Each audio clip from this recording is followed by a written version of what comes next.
திரிபுவாதம், கருத்தை திரிப்பது, வரலாற்றை திரிப்பது, உண்மையை திரிப்பது, மக்களை தவறாக வழிநடத்துவது மிகவும் ஆபத்தான அரசியல். பாஜக சங் பரிவார்கள் பேசுகிற அரசியல் மிகவும் ஆபத்தான அரசியல். அதனால் தான் விமர்சிக்கிறோம். மதசார்பின்மையை விடுதலை சிறுத்தைகள் இன்னும் நுட்பமாக பார்க்கிறது. செக்யூலரிசம் என்று அரசமைப்பு சட்டத்திலே முகப்புரையிலே சொல்லப்பட்டிருக்கிற அந்த வார்த்தை, அந்த சொல் மத சார்பின்மையை மட்டும் குறிக்காது. நான் நாடாளுமன்றத்தில் பேசும்போது கூட சொன்னேன், ஒரு சார்பின்மை என்றுதான் அதை புரிந்து கொள்ள வேண்டும். எந்த ஒன்றையும் சார்ந்து இருக்கக்கூடாது. நான் இந்தி மொழியை சார்ந்து இந்த அரசு இருக்கும், மொழி சார்பும் கூடாது. இந்து மதத்தை சார்ந்திருக்கும், மத சார்பும் கூடாது.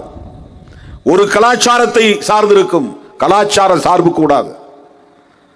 நான் செக்டேரியனிசம், அதுதான் செக்யூலரிசம்.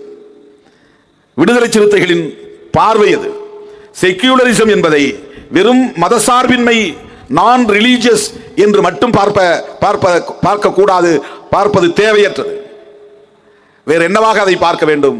அது மொழி சார்பாகவும் இருக்கக்கூடாது, மத சார்பாகவும் இருக்கக்கூடாது, இன சார்பாகவும் இருக்கக்கூடாது, கலாச்சார சார்பாகவும் இருக்கக்கூடாது.